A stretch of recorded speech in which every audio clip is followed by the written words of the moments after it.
Mean राशि में 6 ग्रहों का दुर्लभ संयोग। इन राशियों पर मंडराएगा खतरा। इन 6 ग्रहों के मेल से होगी ये बड़ी घटनाएं। जाने आपकी राशि पर कैसा होगा असर। मेरे YouTube पेज एस्ट्रो नरेश पर आपका स्वागत है। नमस्कार, मैं हूं नरेश कुमार। सबसे पहले उन दर्शकों का धन्यवाद जिन्होंने पेज को सब्सक्राइब किया है, पेज के वीडियोस को शेयर कर रहे हैं, लाइक कर रहे हैं और कमेंट बॉक्स में हमें अपनी राय भी लगातार भेज रहे हैं। दोस्तों, आज के वीडियो में बात करेंगे ग्रहों का जो मेला लग रहा है एक तरीके से मीन राशि में, उसके बारे में। मीन राशि में ऐसा होने जा रहा है कि शनि जैसे ही राशि बदलेंगे तो 6 ग्रह 30 मार्च को मीन राशि में आ जाएंगे। यहाँ पर ऑलरेडी गोचर जो हो रहा है वो राहु का हो रहा है, सूर्य का हो रहा है, शुक्र का हो रहा है और बुध का हो रहा है। यहाँ पर 4 ग्रह ऑलरेडी गोचर कर रहे हैं। राहु यहीं पर रहेंगे 31 मई तक। जो ट्रू राहु का गोचर होगा वो 31 मई को होगा। इसी बीच 29 मार्च को शनि राशि बदलकर यहाँ पर चले जाएंगे, 12 राशि में मीन राशि में चले जाएंगे।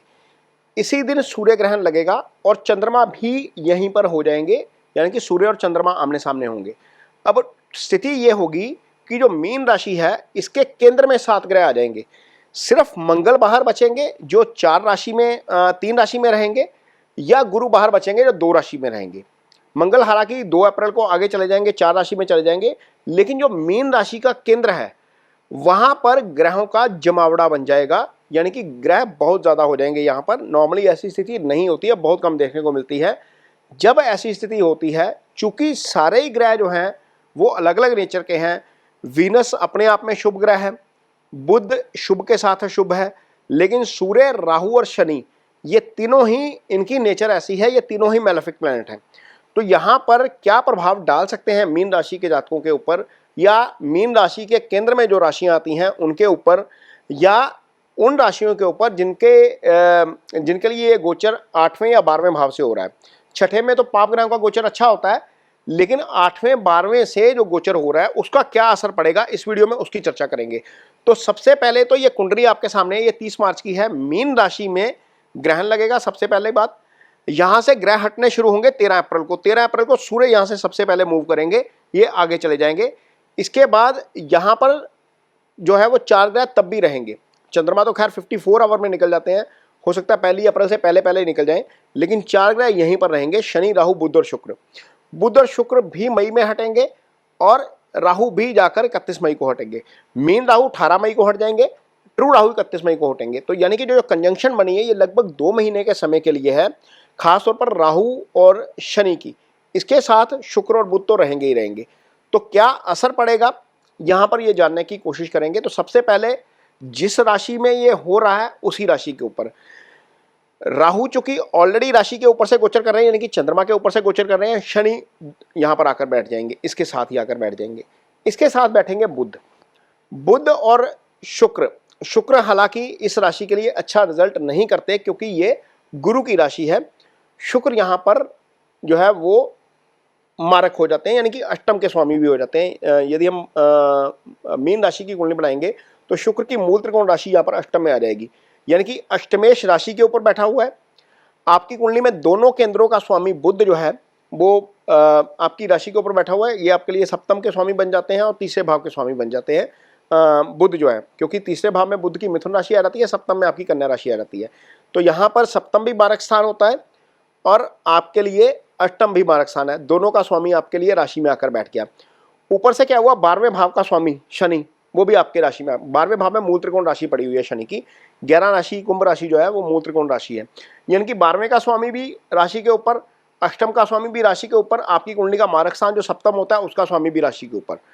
तो ये स्थिति ऐसी है कि आप जो है वो थोड़ा सा डिस्टर्ब फील कर सकते हैं, आप मिसगाइडेड फील कर सकते हैं। हो सकता है कि कोई आपको ऐसी स्थिति में गलत राय दे दे और गलत राय के कारण आपकी डिसीजन मेकिंग गलत हो जाए। सबसे पहली बात तो ये है, क्योंकि राहु कंफ्यूज करता है। राहु जब आपकी राशि के ऊपर है, शनि के साथ आ गया, इसको बोलते हैं ना, एक तो करेला हो गया ऊपर से नीम चढ़ा हो गया। तो ये 2 चीजें जो मिक्स हो रही हैं, ये नेगेटिव फोर्स जो है वो चंद्रमा के ऊपर से, ये अच्छी नहीं है, ये मन को व्यथित करने वाला है। पॉइंट 1, यदि आपका लगन मीन है तो आपके लिए ये ज़्यादा सिरदर्द वाला कारण हो सकता है। सिरदर्द में फिजिकल पेन की बात कर रहा हूँ, माइग्रेन का कारण हो सकता है माइग्रेन इस अवधि में बढ़ जाए। आपकी राशि के ऊपर है, चूंकि मन के ऊपर प्रभाव है पाप ग्रहों का, तो हो सकता है कि आपके थॉट प्रोसेस थोड़े से 2 महीने के लिए लगातार नेगेटिव हो जाए। तो ये चीज़ थोड़ा सा ध्यान रखनी पड़ेगी। मेडिटेशन करना आपके लिए बड़ा जरूरी है। यदि आप मेडिटेट करते हैं तो निश्चित तौर पर आपको इससे बहुत फर्क पड़ेगा। तो एक तो ये है, मीन राशि के जातकों को मेडिटेशन से ही जो है वो थोड़ी सी मदद मिलेगी। थोड़ा सा अपने ऊपर काम करना पड़ेगा, थोड़ा सा ओवर थॉट जो करते हैं, जो ओवर थिंकिंग करते हैं, वहाँ से थोड़ा सा आपको हटना पड़ेगा। ये चीज़ें करेंगे तो थोड़ा सा आपको राहत मिल सकती है। अदरवाइज ये जो कॉम्बिनेशन बना है ये थोड़ा सा अच्छा नहीं है। ये तो हो गया जिनकी राशि के ऊपर है। अब आते हैं मेष राशि, जिनके लिए 12वें भाव में है। 12वां भाव आपकी कुंडली का मोक्ष स्थान होता है। 12वें से हम जेल देखते हैं, 12वें से हम हॉस्पिटलाइजेशन देखते हैं, 12वां स्लीपिंग डिसऑर्डर्स देता है, 12वां खर्चे देता है। अब इतने सारे प्लैनेट आपके लिए 12वें चले गए। 12वें से सारे किसको देखेंगे? छठे भाव को। सीधी दृष्टि छठे पे आएगी। छठा रोग ऋण शत्रु का भाव है। किसी की भी लीगल फाइनेंशियल गारंटी मत लीजिए। मेष राशि के जितने भी जातक हैं, ढैया शुरू हो रही है शनि की पहली, और ऐसे समय में शुरू हो रही है जब राहु भी साथ में है, वीनस भी साथ में है, मरकरी भी साथ में है। तो ये सीधे छठे भाव को देख रहे हैं। किसी की भी लीगल फाइनेंशियल गारंटी मत लीजिए।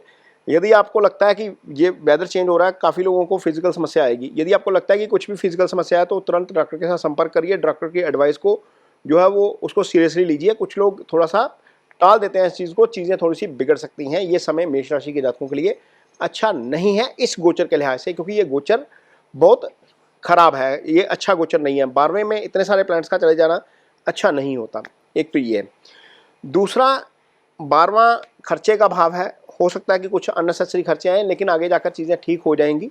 ये थोड़ा सा पॉजिटिव चीज़ है कि चीज़ें आगे जाकर थोड़ी सी ठीक हो जाएंगी, क्योंकि गुरु का गोचर फिलहाल अभी भी आपके धन स्थान के ऊपर से है, तो गुरु मैनेज कर देंगे। खर्चा चाहे जितना भी आ जाए, आपके पास अरेंजमेंट भी हो जाएगा। कुछ लोग ऐसे होते हैं जिनके पास अचानक से खर्चा आता है, लेकिन अचानक से पैसा भी आ जाता है, पता नहीं लगता किधर से आ गया। कहीं से पैसे लेने थे वो वापस आ जाते हैं, या कोई दोस्त दे जाता है, कुछ ना कुछ हो जाता है। तो ये चीज़ें हो सकती हैं आपके साथ। ये ज़रूर ध्यान रखने की ज़रूरत पड़ेगी मेष राशि के जातकों को, क्योंकि ये गोचर 12वें भाव में है। अब अगली राशि जिसको इसका खास तौर पर ध्यान रखना है वो है सिंह राशि। सिंह राशि के लिए गोचर हो रहा है सारा अष्टम में। सारे ही प्लैनेट अष्टम में आ गए। अब अष्टम में इतने सारे प्लैनेट आ गए। अष्टम क्या है? अष्टम आपका आयु स्थान होता है। अष्टम सडन लॉस का भाव होता है। आपकी नेटल प्रॉपर्टी यहीं से देखी जाती है। आपकी बॉडी में जेनेटिकल पार्ट यहाँ से देखे जाते हैं। आपकी बॉडी में लोअर बैक का एरिया यहाँ से देखा जाता है। जिस किसी को यूरिन से संबंधित समस्या है, इन 2 महीनों में खास तौर पर ध्यान रखिए। पानी बहुत ज़्यादा पीजिए ताकि आपको यूरिनल इशू ना हो, क्योंकि यहाँ पर ये हो सकता है। यहाँ पर प्लैनेट इतने सारे बैठ गए, आकर नेगेटिव प्लैनेट आकर बैठ गए कि वो आपको नुकसान कर सकते हैं। ये तो फिजिकल पेन की बात होगी। ये भाव सीक्रेसी का भी भाव होता है। अष्टम से सीक्रेसी देखी जाती है। यहाँ से गुप्त विद्या का भी विचार होता है। तो जितने भी लोग सोशल मीडिया पे हैं, जिनके पास इंटरनेट बैंकिंग के एप्लीकेशंस हैं, जिनके पास पेटीएम है, यूपीआई है, कोई भी है, आप कृपया अपने पासवर्ड जरूर सिक्योर रखिए। थोड़े से टफ पासवर्ड लगाइए। 2 महीने ज़रूर पासवर्ड चेंज करते रहिए, क्योंकि यहाँ पर चीज़ें कॉम्प्रोमाइज़ हो सकती हैं। यदि ये कॉम्प्रोमाइज़ होती हैं तो सारे प्लैनेट्स की दृष्टि सीधी कहाँ जाती है? दूसरे भाव में। ये धन भाव है, धन की हानि करवा सकता है। ये परमानेंट लॉस देने का भाव होता है। तो यहाँ पर कुछ लोगों को परमानेंट लॉस भी फेस करना पड़ सकता है।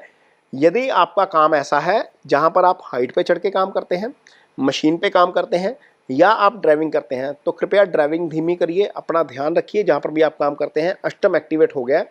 अष्टम का इस तरीके से एक्टिवेट होना अच्छा नहीं है। इतने सारे प्लैनेट यहाँ पर किसी भी तरीके से अच्छा फल नहीं कर सकते। ये आपको ज़रूर ध्यान रखना है सिंह राशि के जातकों को। चूंकि सिंह राशि के जातकों के लिए लग्नेश ही डिस्टर्ब है, उसको ही ग्रहण लग रहा है, इसलिए कामकाज को लेकर भी थोड़ा सा ज़रूर डिस्टर्बेंस हो सकती है। आपके थोड़ा सा मानसिक तनाव वहाँ पर भी फेस करना पड़ सकता है। तो ये सिंह राशि के जातक जिनको ये समस्या हो सकती है। अगली राशि जिसके लिए जो केंद्र में, अब केंद्र की राशियों की बात कर लेते हैं। जो केंद्र की राशियां हैं उनमें से सबसे पहली राशि आती है 3 राशि। ये बुध की राशि है। बुध की राशि के लिए ये अच्छा इसलिए नहीं है क्योंकि राशि का स्वामी ही शनि, राहु, सूर्य के बीच में घुस गया। अब राशि का स्वामी ही मान लीजिए 3 पाप ग्रहों के बीच में फंस गया आके, तो आपका राशि का स्वामी मीन आप ही डिस्टर्ब हो गए एक तरीके से। कोई एक अच्छा व्यक्ति है, बुध वैसे शुभ ग्रह है, लेकिन अशुभ ग्रह के साथ आके अशुभ फल कर देता है। कोई अच्छा व्यक्ति है, उसको 3 आकर बदमाश घेर लें तो कैसा रहेगा, मीन वो अच्छा काम कर ही नहीं पाएगा, बदमाश उसको फोर्स करेंगे कि आप गलत काम करो। तो ये स्थिति ऐसी है बुध के राशि के लिए। यहाँ पर आपको ज़रूर ध्यान रखना पड़ेगा, अपनी सेहत का ध्यान रखिए सबसे पहले तो, क्योंकि ये आपके लिए जो गोचर है ये दशम भाव में है। दशम भाव आपके कर्म का भाव होता है। तो राशि के स्वामी क्या पीड़ित होने के कारण सेहत का ध्यान रखना जरूरी है। कार्यस्थल पर जरूर ध्यान रखिए कि कार्यस्थल पर आपके खिलाफ कोई ना कोई कंट्रोवर्सी हो सकती है, कोई ना कोई कॉन्सेप्रेंसी हो सकती है, सॉरी कंट्रोवर्सी बोल दिया, कॉन्सेप्रेंसी हो सकती है, कोई साजिश हो सकती है, यहाँ पर ध्यान रखना पड़ेगा। काम जितना आप करना चाहते हैं शायद आप उतना ना कर पाए due to physical inability, means हो सकता है कि आप बीमार हो जाएं, हो सकता है कि आपको फिजिकल पेन हो जाए कहीं पर, जिससे आपकी परफॉर्मेंस के ऊपर इसका असर पड़े, आप अपने टास्क शायद पूरे ना कर पाएँ। यदि आप बिजनेस करते हैं तो कोशिश करिएगा कि इस अवधि में कोई बड़ी डील मत करिए, क्योंकि कर्म भाव बहुत ज़्यादा पाप प्रभाव में आ गया है। इतने पाप प्रभाव में कर्म भाव का होना अच्छा नहीं है, खासतौर पर जब आपकी राशि का स्वामी भी वहाँ पर इन्वॉल्व हो गया। ये बिजनेस का भी कारक ग्रह होता है, तो आपके लिए ये चीज़ अच्छी नहीं है, ये इस चीज़ का आपको ज़रूर ध्यान रखना है। और इसके अलावा जो अगली राशि कन्या राशि जो है वो भी पीड़ित हो गई है। कन्या राशि इसलिए पीड़ित हो गई क्योंकि मीन राशि में सारा गोचर है, सीधी दृष्टि पड़ रही है कन्या राशि के ऊपर।